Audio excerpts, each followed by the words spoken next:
Good evening, Andrew. Thank you for joining us after this 2-1 victory in the FA Trophy, third qualifying round, into the hat for the next round. Now, half-time, 2-0 up, coasting, looking good for it. Second half, to be fair to Banbury, they showed a spirited second half, displaying it almost went to 2-2. I know when I did my A licence with him, he's a good guy, obviously had a good career. I mean, he's a good coach. I've watched Banbury on numerous footage, seen how they play, the football and the football they can play, the rotation they have, and there's some good technicians in there what can pass the ball, and they've got some lads who can hurt you in the final third.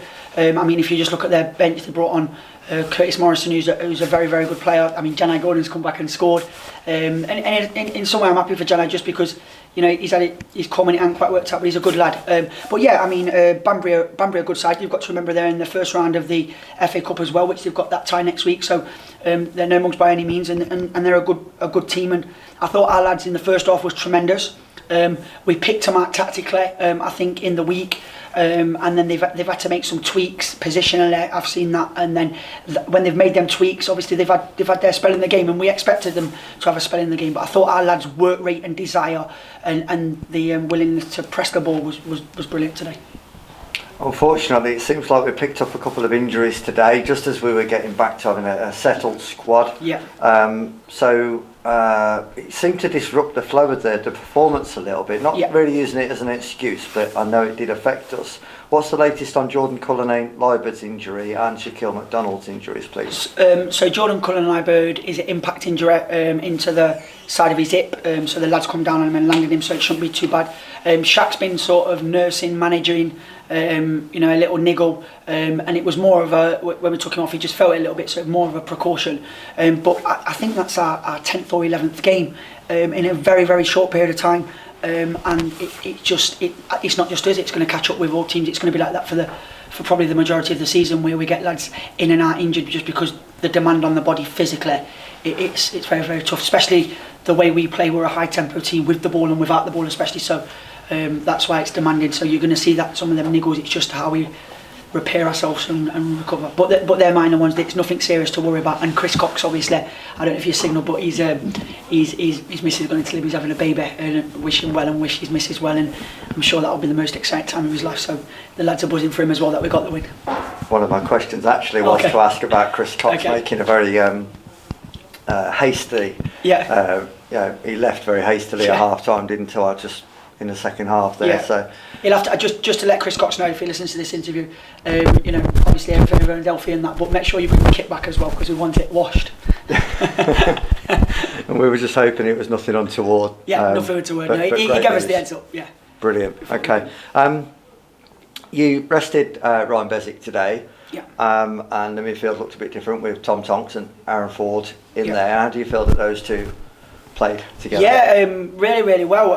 Tonks he's different from Ford. They're all different from each other, but his energy is really, really good. His desire is excellent. He's understanding now the way we're playing. He's a lot more disciplined positionally, and he's using that energy in the right areas. And he's getting better on the ball. He's developing. And with Fordy there, when we make a change with Bez, Fordy and Tonks here, we've got no issues with that, because they're all good players in their own right. I mean, Tonksy was captain last year at Star, a good club in this league.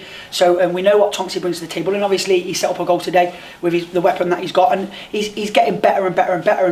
And alongside, whether he plays alongside with Fordy, or whether it's Fordy and Bez, or it's Tom, and Bez, or whatever that combination is, we've got no qualms in that, because I think the three of them are understanding the way we play.